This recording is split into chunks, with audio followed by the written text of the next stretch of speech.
다단계 사기 추적기에서 공개하는 모든 영상은 다단계 사기에 가담하면 형사처벌을 피해가는 것이 불가능하다는 사실을 알리고 다단계 사기로 벌어들인 불법적인 소득은 반드시 과세 대상이 되며 체납 시 고액 체납자 명단에 오르는 현실을 소개한다. 합법적인 방법으로 성공하길 바라며 당신의 미래를 스스로 망치지 말기 바란다. 오늘 이야기는 김성훈 파산재단으로부터 환수 조치를 받고 이 환수 조치를 핑계로 과세가 부당하다고 주장만 하고 결국 환수에 불응해서 엄정과세를 당한 모집책과 환수 결정을 받고 피해자들의 피해 회복을 위해 환수에 협조하고 세금을 감면받은 모집책을 비교해 보도록 하겠다.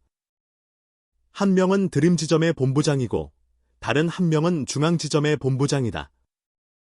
먼저 아이데스홀딩스 드림지점 본부장은 약 5억 8천만 원의 불법 다단계 수익에 대해 5억 원을 최종 수익으로 보고 총 1억 7,900만 원 정도의 과세를 당했다.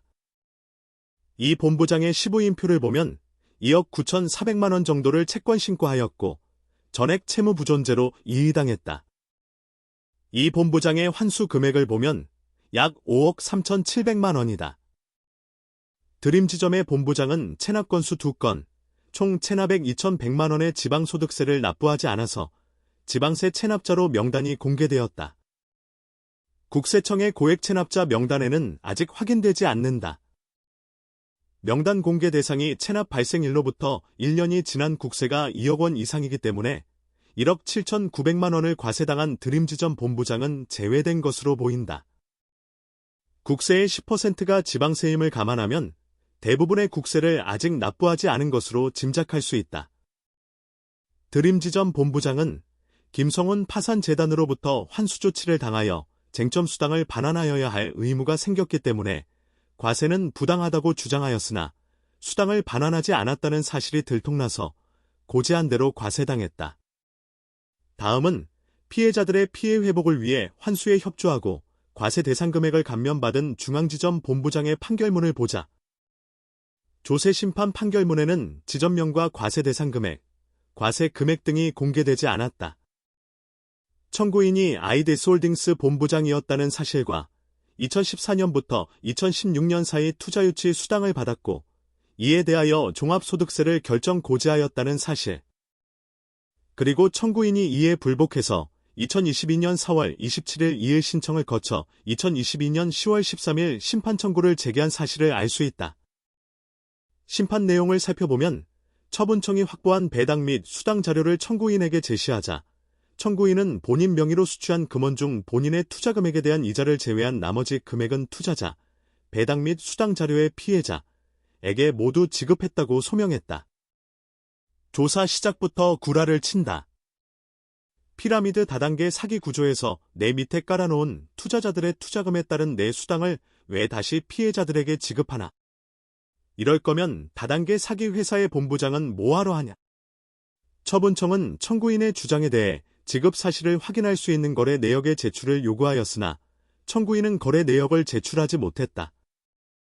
이 심판 청구는 2023년 3월 20일 기각되었다. 더 자세한 사실관계를 알아보기 위해 중앙지점 본부장의 행정소송 판결 내용을 살펴보자. 김성훈 파산재단의 파산관제인은 청구인을 상대로 2013년부터 2016년까지 수당 명목으로 받은 28억 7천만 원의 지급을 구하는 부인 청구해소를 제기하였고 회생법원은 이를 받아들여 청구인을 상대로 파산관제인에게 위통과 급업정 이자 또는 지연 손해금을 지급하라고 결정하였다. 이 결정이 있고 난 약 1년 후 청구인은 2021년 10월 22일 파산관제인에게 1억 5천만 원을 지급하였고 파산관제인은 소를 취하하였다.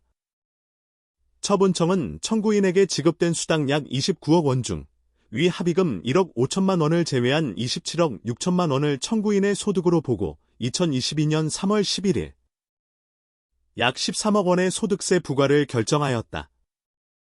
조세심판 청구 판결에서는 알 수 없었던 내용이 나오는데 청구인이 자신의 수당을 투자자들에게 지급했다는 주장에 대해 처분청은 송 본부장이 투자 유치한 투자자 367명 중 58명에게 사실 확인을 위한 안내문을 발송하였다는 사실이다.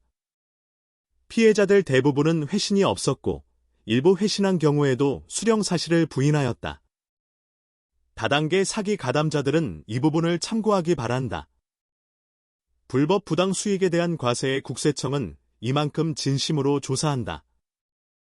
위 내용들로 중앙지점 본부장의 불법 수익 금액과 과세 금액 및 환수 금액을 정리해보자.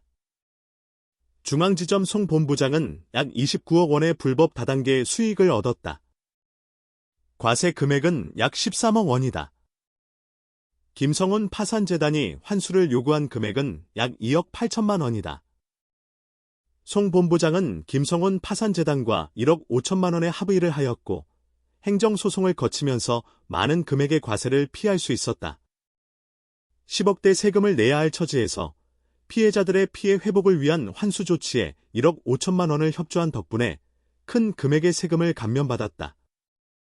위 행정소송의 판례를 악용하려는 사기꾼들이 분명 있을 것이기에 감면받은 세금의 구체적인 액수는 공개하지 않겠다.